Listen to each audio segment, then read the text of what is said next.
a Abraão, a Isaque e a Jacó. Êxodo capítulo de número 2. O verso é o de número 24 e 25. Está escrito assim: E Deus ouviu os seus gemidos, e Deus lembrou-se do seu pacto com Abraão, com Isaque e com Jacó. E Deus olhou para os filhos de Israel, e Deus atentou para eles. Se você dá um glória, porque Deus, Ele é bom. Quando estava lendo e meditando sobre esse versículo, depois da crucificação de Cristo, é um dos textos que mais traz lágrima para o meu coração, para a minha alma.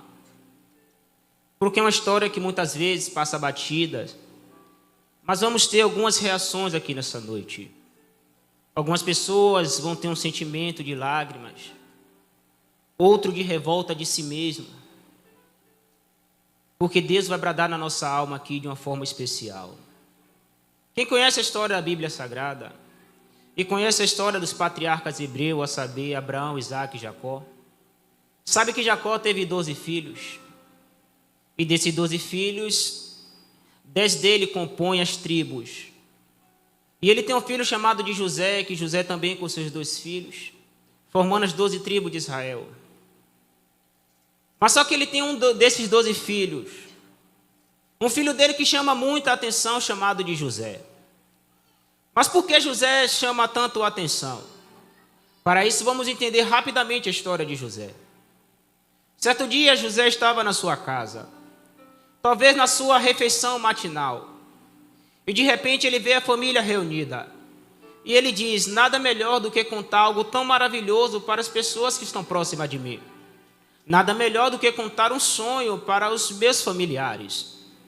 E quando José conta o seu sonho, José diz: olha, estavam todos nós no campo.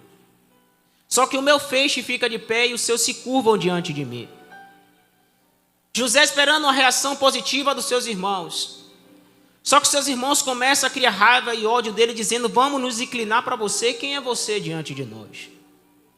Talvez José estava tanto esperando uma resposta sobre aquilo, que o seu coração se entristece. Mas uma vez José sonha, e compartilha de novo o seu sonho. Ele diz: tanto as estrelas, o sol e a lua se curvaram diante. E quando ele fala isso, o próprio Jacó diz: você está dizendo que o seu pai, a sua mãe, seus irmãos vão se humilhar diante de você? Só que José guarda essa raiva. Só que os seus irmãos não guardam raiva para ele. Porque como nós começamos a entender, é muito difícil quando estamos celebrando para algumas pessoas. Porque temos pessoas que nos abraçam quando estamos chorando. Tem pessoas que nos abraçam em momentos de luto. Mas existem muitas pessoas que dizem ser amigo de cada um de nós, mas não estão preparadas para sermos melhores que ele em alguma coisa. Quando estamos começando a prosperar, tem muita gente que não suporta, porque ela suporta ser seu amigo no sofrimento, suporta ser seu amigo na hora da dor. Mas quando você recebe uma bênção ou algo maior, essas pessoas tendem a ter uma inveja maior. E era isso que estava acontecendo com José. Então eles planejam tirar a vida daquele menino. E certo dia eles estão no campo. Eles olham de bem longe e percebem que José está indo levar comida e chegou a hora de acabar com o sonho dele. E quando eles estão olhando de longe, ele diz: aí vem o sonhador. Ele não diz: aí vem o meu irmão. Mas ele rotula, dizendo: aí vem aquele que sonha. Porque todas as vezes que sonhamos com algo melhor na nossa vida, sempre existem os assassinos de sonho tentando destruir. Só que eles não entendiam uma coisa: que o sonho que foi dado a José não veio do homem. Foi o próprio Deus que já tinha escrito dizendo: José, ainda que tentem lhe matar, o seu sonho vai ter que se cumprir. Não vai adiantar. Então o que eles fizeram? Jogaram em uma cisterna, dizendo: ele vai morrer porque a cisterna é funda. Só que os seus irmãos dizem: não, não faz isso. Ao se retirar, passa alguns ismaelitas e ele vende José. A história é muito conhecida. E quando ele vende José, José para na casa de Potifar. A casa de Potifar começa a prosperar, porque aquele menino tinha algo de Deus tão grandioso, que aonde ele colocava a planta dos pés prosperava. Então, quando ele adentra, a casa de Potifar começa a ser abençoada e Potifar diz para ele: olha, tudo que tiver na minha casa, você pode governar. A única coisa que você não pode tocar é na minha mulher. Fora isso, você tem liberdade dentro da minha casa. Só que quando José está dentro de casa, todos os dias a mulher de Potifar tentava contra ele. Até um dia que ela dispensa todos os seus funcionários. E quando está diante dele, só os dois, ela diz para José: só tem eu e você aqui. Chegou a hora, José, talvez seja uma mulher bonita, atraente aos olhos dele, mas ele disse: eu não posso. Porque além de Potifar confiar em mim, eu tenho um Deus que também confia em mim, eu não posso desagradar a ele. Então aquela mulher tenta pegar ele, arranca as vestes dele, mas ele se desvencilha e escorre. E aquela mulher começa a falar coisas para Potifar. Quando chega, diz: olha, ele tentou me agarrar. E Potifar, sem ouvir aquele menino, diz para ele: prende ele, sem nem dar a oportunidade daquele menino falar. Porque muitas das vezes o acusador tem direito de falar, mas o acusado nunca pode se defender. Então aquele menino é preso. Só que quando ele chega, cortando a mensagem para entrar logo no texto, ele chega naquela prisão. Só que a prisão também começa a prosperar. A confiança era tão grande que ele tinha a chave da prisão. E certo dia, dois homens que estão ali sonham. E quando eles sonham, um era o padeiro e o outro é o copeiro. E José revela o sonho para ele, dizendo: olha, o padeiro, esse vai morrer, e o copeiro voltará a servir ao rei. Aí ele olha para o copeiro e diz: olha, quando estiveres diante do rei, lembra de mim. O tempo passa, se concretiza, o padeiro morre e o copeiro volta a servir ao rei. E quando o copeiro volta a servir ao rei, ele esquece de José. Talvez pareça que o sonho de José não vai dar certo, mas certo dia o rei vai sonhar. E quando o rei sonha, ele chama todos os intérpretes. E quando ele olha todo o reinado, ninguém conseguiu interpretar o sonho dele. E de repente ele diz: mata todas essas pessoas incompetentes. Aí o copeiro diz: mas espera ainda, eu lembrei de alguém que um dia revelou um sonho para mim. E o rei diz: manda chamar ele. E eles mandam chamar a José. E quando José chega diante do rei, o rei diz: interpreta meu sonho. Ele disse: olha, ali tem a vaca gorda e a vaca magra. A vaca magra simboliza 7 anos de fome. E a vaca gorda, 7 anos de prosperidade. E quando a vaca magra se alimenta da vaca gorda, e também quando as espigas magras se alimentam das espigas mais gordas, significa que vai ter um dia de bonança, 7 anos de abundância. Mas logo após, vai ter 7 anos de escassez e todos vamos padecer. Então o rei diz: você pode governar o meu reino para que isso não aconteça. Pare encurtar na história. Então o rei dá a ele o cargo mais poderoso do Egito. E aqui eu já começo a pregar. E quando ele tem esse cargo, ele começa a reinar. A história diz que havia fome em todos os lugares da terra, menos no Egito, onde José estava governando. E todas as nações começavam a ir até o Egito procurar comida. E quem é que vai buscar comida? Os seus irmãos. Porque houve fome também em Canaã. E seus irmãos não reconhecem a José, mas José reconhece a seus irmãos.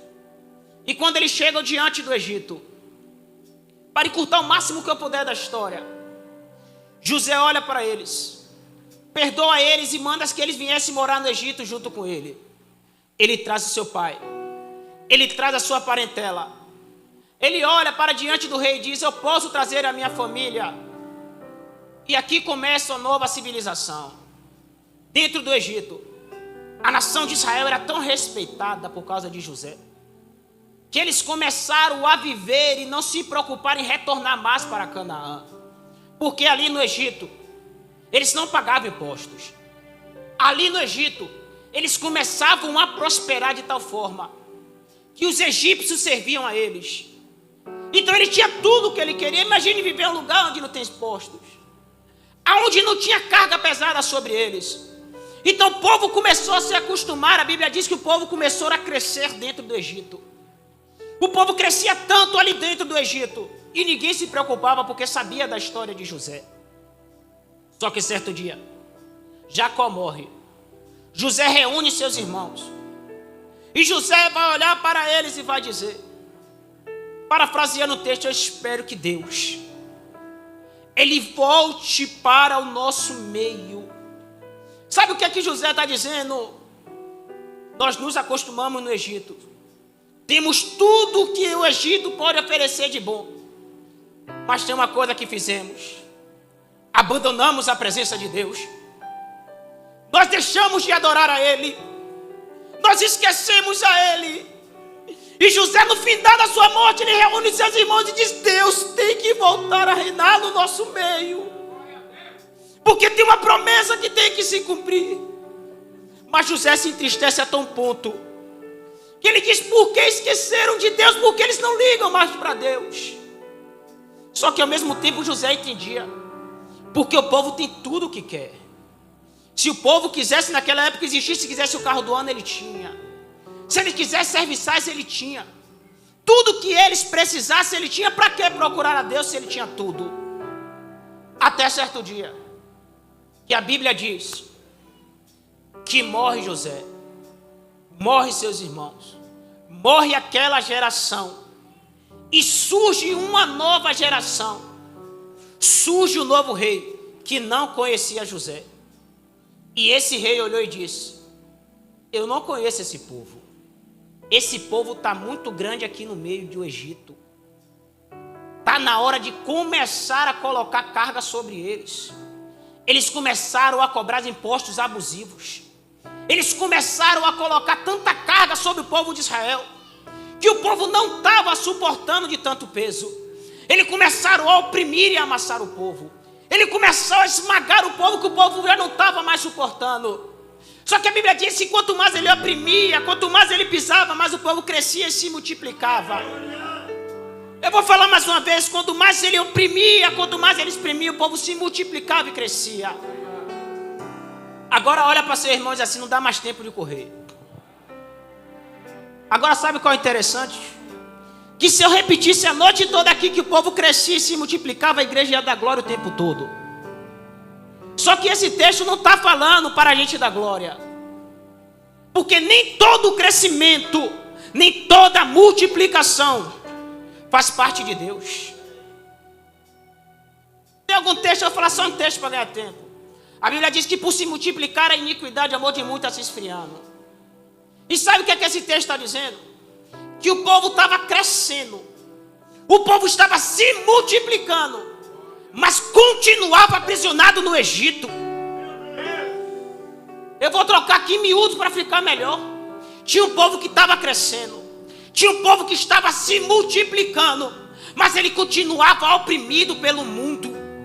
São pessoas que ela está crescendo, está chegando na igreja dizendo, eu subi de cargo, mas ela continua sendo opressa pelo mundo. São pessoas que quando chega dentro de casa começam a dizer, mas por que eu estou desesperada? Porque a ansiedade só cresce. O que é que está acontecendo? Eu estou crescendo na igreja, mas Deus está dizendo, está crescendo na igreja, mas está distante de mim. Porque existe uma multidão de pessoas vindo para a igreja está cheia de pessoas, mas está vazia de alma, sedenta da palavra. Tem pessoas que correm para a igreja, mas não correm para o dono da igreja. E Jesus está dizendo, tem muita gente que está crescendo, se multiplicando aparentemente, mas está vazia por dentro. Porque o diabo continua governando, o diabo continua mandando na vida. Você sai pelas portas da rua e diz, não, hoje o culto foi maravilhoso. Mas quando chega dentro de casa é guerra com o marido, é guerra com a esposa. Entenda uma coisa, o seu lar onde Deus manda não tem briga. Se está tendo agonia dentro da sua casa, alguma coisa está errado. Está na hora da igreja se levantar e dizer, Satanás, aqui na minha casa você não manda, aqui na minha casa não. Se é para ele, aplauda melhor.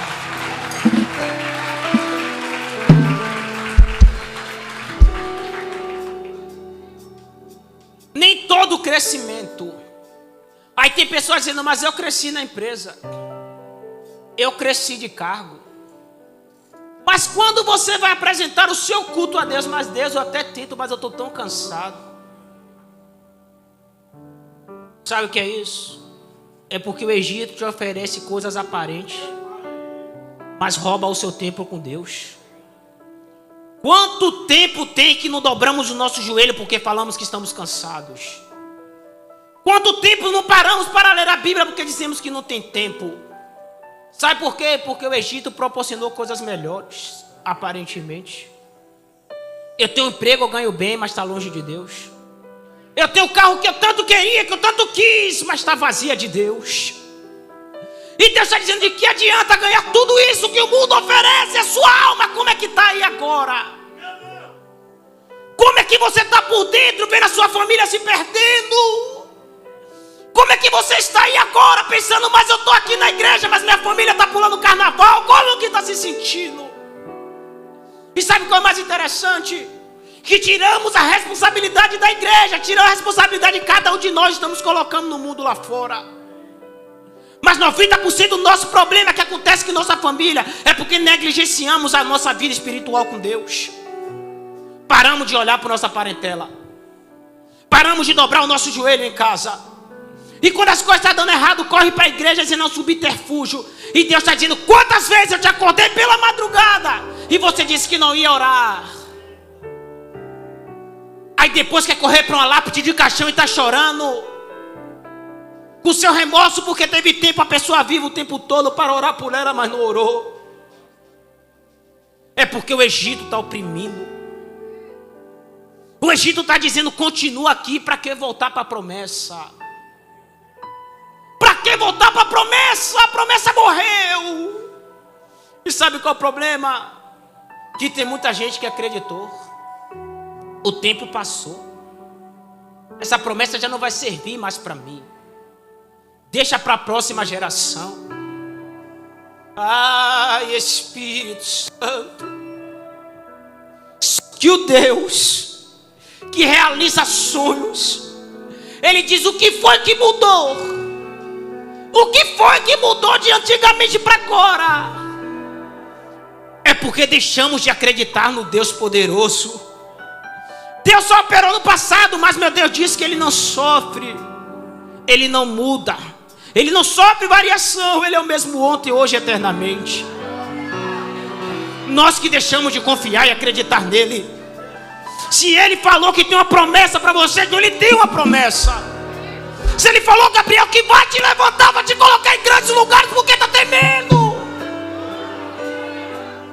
Nós não podemos perder para o Egito. Crescimento, mas está crescendo, mas a gente está crescendo, mas eu estou junto. Está multiplicando, mas eu estou junto. Eita, Espírito Santo. Não adianta nada crescermos e Jesus não está conosco. Porque no momento da nossa angústia, da nossa dor, não vai ter amizade, não vai ter pastor, não vai ter ninguém, só vai ter a presença do Espírito Santo para nos consolar. Corre para o braço de Cristo, de Jesus: me ajuda, me ajuda, me ajuda.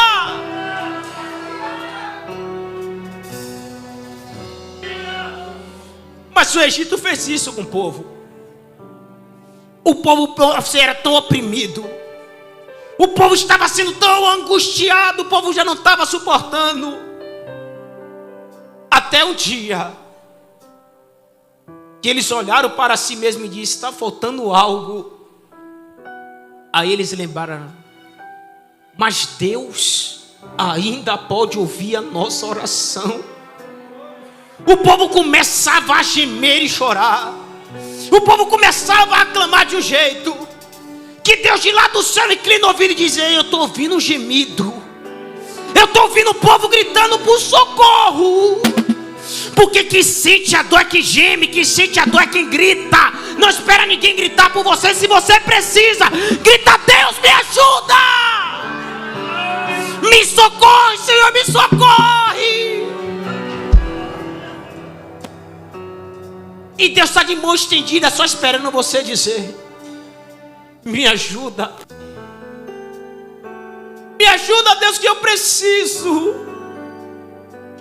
E tem alguém aqui dizendo essa noite: eu preciso, Deus do Senhor. Eu estava sem direção, Pai. Mas Deus está dizendo, está na hora de quebrar esses agrilhões que te perseguem, esses agrilhões que te prendem, sair dessas prisões e gritar por Deus. Porque a minha Bíblia diz que Deus ouve o clamor do povo e diz, está na hora de libertar o meu povo da mão do opressor. Está na hora do meu povo voltar a reagir. Porque não adianta nada comer guloseimas no Egito e estar aprisionado. Deus está dizendo, não foi essa a promessa que eu fiz para você, não. O Egito está lhe oferecendo uma coisa, mas tem coisas maiores para você. A porta vai fechar aqui, mas Deus está dizendo, quando a porta não é minha, ela fecha. Mas eu abro, escancaro, eu abro a porta do céu e não deixo o filho meu padecer. Eu nunca vi um justo mendigar do pão, nem a sua descendência passar fome. Por que é que está com medo? Está com medo de quê? Chegou a hora desse exército se levantar e dizer, Deus, eu não aceito viver opresso pelo Egito. Deus, eu estava acreditando que minha história estava maravilhosa, mas já chegou a hora de eu começar a me libertar nessa noite. Porque eu não quero só ter um arrepio aqui nessa noite, mas eu vim invocar os céus aqui e dizer, Deus, derrama uma graça sobrenatural. Porque ainda que eu entrei triste, hoje eu quero sair daqui voando nas tuas asas. Oh Espírito Santo, sintam a glória sobrenatural de Deus aqui nessa noite. Porque a presença do Cordeiro já chegou na casa. E ele está dizendo, Satanás, você só teve 2 trabalhos. O primeiro foi para se levantar e o segundo é para cair. Porque já estamos de pé. Já estamos de pé.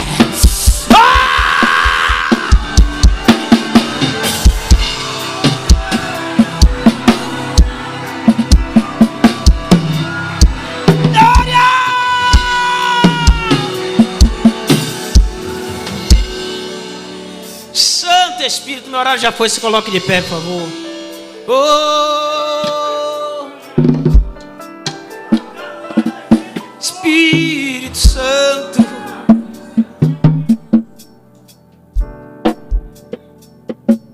oh Espírito da verdade. Mas chegou o meu fim. Tá tudo dando errado. Pai, parece que as coisas começam a dar certo e de repente desanda tudo. O que será que está acontecendo comigo? Eu quero fazer oração por algumas pessoas. Quem está sentindo de Deus entendeu a palavra e quer oração, vem aqui na frente depressa que eu não tenho muito tempo. Eu tenho questão de 5 minutinhos. Corre aqui na frente, corre. Só você e Deus sabe o que precisa. Corre aqui. Oh Espírito.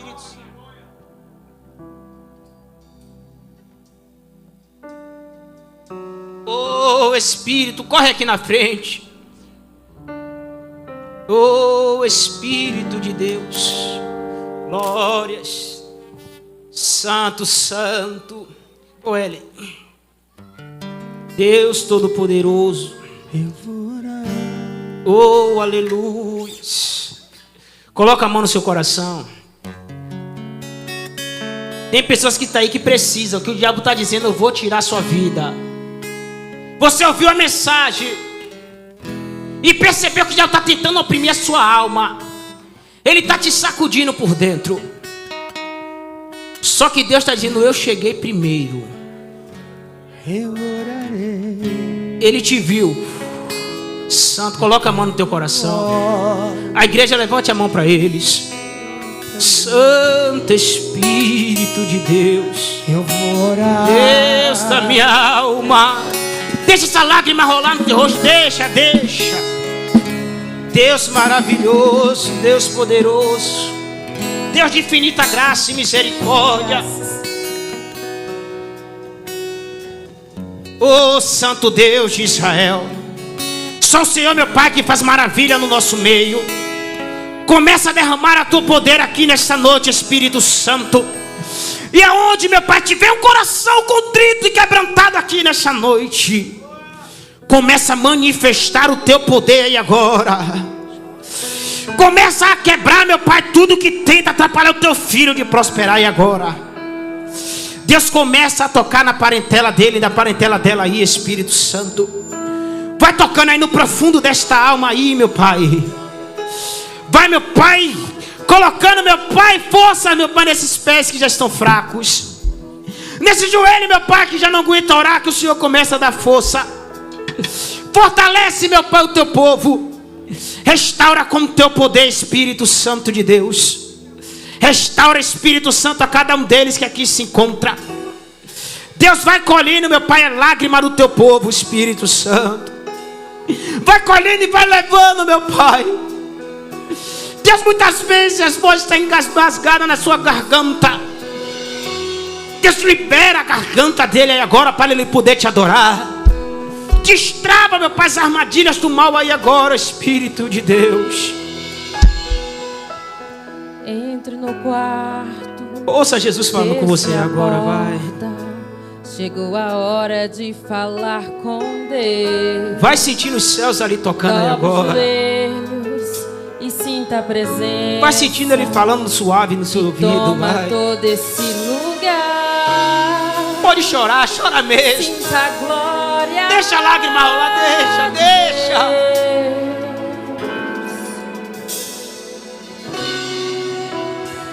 Sinta a glória do Pai.